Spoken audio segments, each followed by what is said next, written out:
So welcome to my YouTube channel লিজে সহজ ব্লগে। তো আজকে আমরা যাচ্ছিলাম জয়পুর থেকে ঝিকিরায় আমাদের মিস্ত্রিদের বাড়ি। তো আপনাদের আগেই এই রাস্তাটা দেখিয়েছিলাম মিস্ত্রিদের বাড়ি যাওয়ার সময়। তো আমরা যাচ্ছিলাম হচ্ছে মাইকের কিছু ইউনিটের ডায়ফোন আনতে, কারণ আমাদের ইউনিটগুলো কিছু কেটে গেছে, সামনে দুর্গাপুজো আসতে চলেছে। তো ডায়ফোন আনতে চলে গেছিলাম।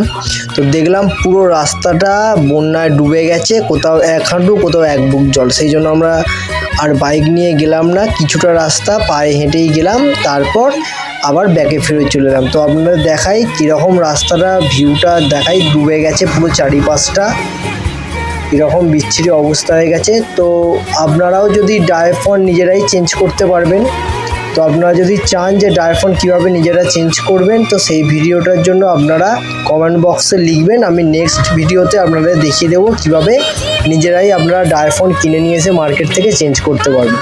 তো আমরা এখান থেকে মিস্ত্রির কাছ থেকেই ডায়ফোন নিয়ে নিই, কারণ এখান থেকে আমাদের সুবিধা হয়, মার্কেট অনেকটা দূরে। তো আপনারা চারিপাশের ভিউটা দেখুন, বন্যায় কীভাবে রাস্তাটাকে পুরো প্লাবিত করে দিয়েছে। এবং আপনারা যদি দেখতে চান যে মিস্ত্রি কী মেশিনের কাজ করে বা কী স্পিকারের কাজ করে এবং মিস্ত্রির বাড়ির ভিউটা, তো এই ভিডিওর নিচে ডেসক্রিপশান বক্সে লিঙ্কটা দিয়ে দেবো, আপনারা গিয়ে দেখে নেবেন ভিডিওটা।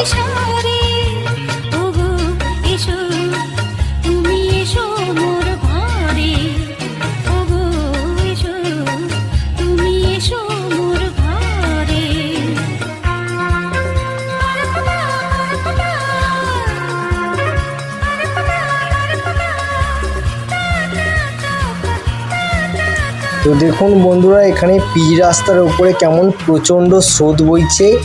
আপনার ডান দিক থেকে বাঁ দিক পুরো জল আসছে, প্রচণ্ড স্রোত, এখানে পা রাখা যাচ্ছে না। তবুও আমরা আপনাদের ভিউটা দেখাই, আপনাদের বন্যার কেমন আমাদের এখানে পরিস্থিতি, সেই কারণের জন্যই ভিডিওটা আমরা করছি। তো সামনে দিয়ে একটা ট্রাক আসছে, এটা ট্রাক্টর আসছে। তো ট্রাক্টরটা অনেকেই মানুষজন ভিডিও করছে।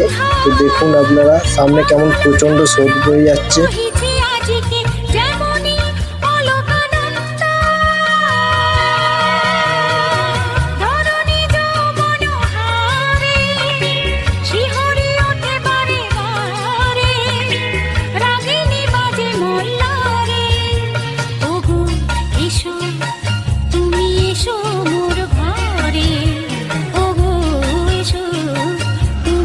এবং ভিডিওটা যদি ভালো লেগে থাকে অবশ্যই একটা লাইক করবেন, চ্যানেলটা সাবস্ক্রাইব করে বেল আইকন প্রেস করে দেবেন এবং আপনাদের বন্ধুদের মধ্যে শেয়ার করে দেবেন ভিডিওটা। এরকম আরও ভিডিও পেতে আপনারা অবশ্যই কমেন্ট বক্সে জানিয়ে যাবেন যে কেমন ভিডিওটা লাগলো।